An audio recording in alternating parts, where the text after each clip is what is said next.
नमस्कार, माझं नाव प्रणिती। आज आपण बघणार आहोत मस्त वाफेवर होणारी अशी चवळीच्या शेंगांची सुकी भाजी। त्यासाठी लागणारं साहित्य पुढीलप्रमाणे: कढीपत्ता, 3 ते 4 लसणीच्या पाकळ्या, 1 टोमॅटो, 1 कांदा।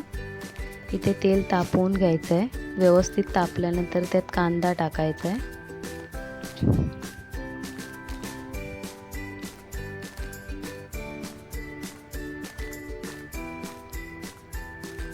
कांदा छान असा परतवून तो व्यवस्थित नरम होऊन द्यायचा। त्यानंतर त्यात लगेचच कढीपत्ता आणि लसूण टाकून घ्यायचा आहे।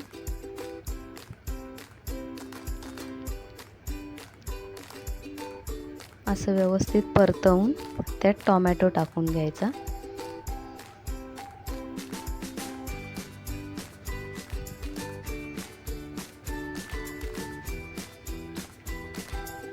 आणि टोमॅटो छान नरम होऊन द्यायचा आहे।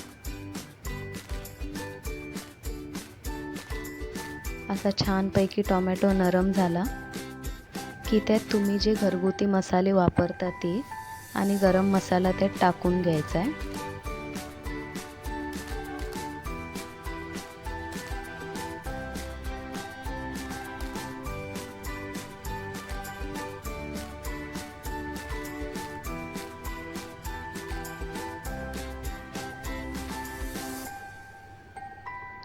आणि असं व्यवस्थित परतवून घ्यायचे सर्व मसाले तेलात।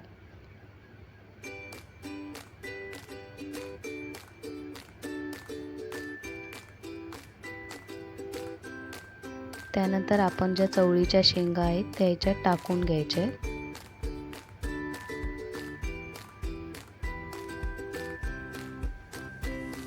आणि असं छानपैकी व्यवस्थित मिक्स करून घ्यायचं आहे।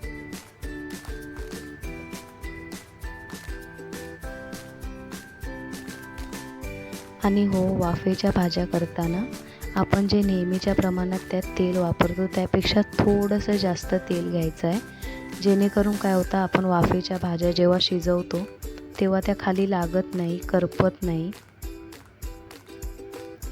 त्यानंतर त्यात असं चवीप्रमाणे मीठ टाकायचं आहे आणि भाजी व्यवस्थित अशी मिक्स करून घ्यायची। त्यानंतर त्यावर झाकण ठेवायचं आहे आणि भाजी 15 ते 20 मिनटं व्यवस्थित शिजू द्यायची आहे।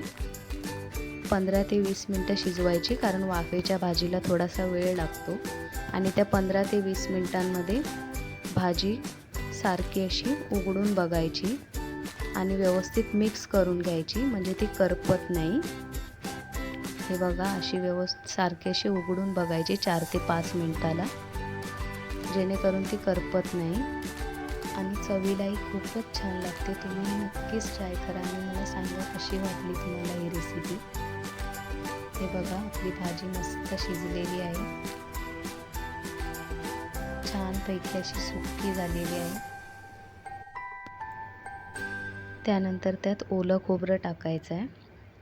ओलं खोबरं ऑप्शनल आहे, तुम्हाला पाहिजे असेल तर तुम्ही टाकू शकता, नाही टाकलं तरीही चालेल। अशी सुकी भाजी खूपच छान होते। त्यानंतर असं ओलं खोबरं टाकून 2 मिनटं छानपैकी अशी भाजी परतवून घ्यायची आहे आणि गॅस बंद करायचा आहे। आपली भाजी मस्त तयार झालेली आहे। रेसिपी आवडली तर व्हिडिओला एक लाईक नक्कीच करा।